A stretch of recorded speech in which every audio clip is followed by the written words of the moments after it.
Beaucoup d'acteurs ont été marqués par leur rôle au cinéma, allant parfois jusqu'à prendre certaines facettes de leurs personnages dans leur quotidien. L'exemple le plus connu reste celui de l'acteur Heath Ledger marqué par son rôle du Joker dans The Dark Knight, qui selon plusieurs théories serait à l'origine de son overdose due à des problèmes psychologiques l'ayant poussé au suicide. Ainsi, nous allons parler d'un artiste majeur du XXe siècle qui lui aussi, selon certaines théories, aurait été à jamais changé par un de ses rôles, Tupac Shakur interprétant le rôle de Bishop dans le film Juice.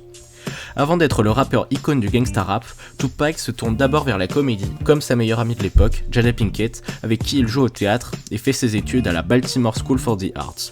Et à en croire les photos et vidéos de l'époque, le jeune homme paraît bien éloigné de la vie de gangster.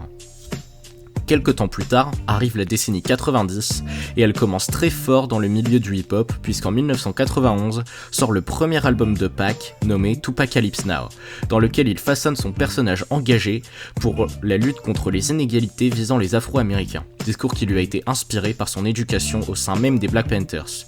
Cette même année est fondé le label Death Row Records par Suge Knight et Dr. Dre, qui l'année suivante en 1992 plante les fondations du gangsta rap avec l'arrivée de son album The Chronic. 1992 sera aussi la date de sortie du film Juice, long métrage majeur de la culture ghetto noir américain, réalisé par Ernest Dickerson, surtout connu pour avoir été directeur de la photographie sur les premiers films de Spike Lee. Juice raconte donc l'histoire d'une bande de jeunes vivant à Harlem et essayant de gagner le respect de leur quartier. Tupac interprète donc le rôle de Bishop, la tête brûlée du groupe, qui a tendance à agir avant de réfléchir, toujours enclin à créer des problèmes. Ainsi, Tupac serait devenu le personnage sulfureux et charismatique que tout le monde connaît, à la suite de ce rôle, comme si ce rôle n'était que le début de la fameuse thug life du rappeur, expression qui a d'ailleurs changé de sens puisqu'initialement, il s'agit de la contraction créée par les initiales d'une phrase de Tupac, à savoir The hate give little infants fuck everyone, ou en français, la haine que vous transmettez aux enfants détruit tout le monde. Ce film a aussi inspiré le rappeur Juice WRLD, qui a choisi son nom en référence au titre du film.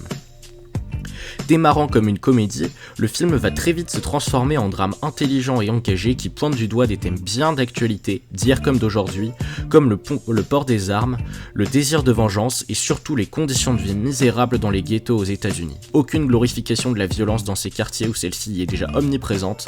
Juice est un porte-étendard d'une culture qui n'en est encore qu'à ses balbutiements, la culture hip-hop. Juice est le meilleur témoin de la grande période des hood movies et ayant atteint indéniablement au fil des ans un statut de film culte.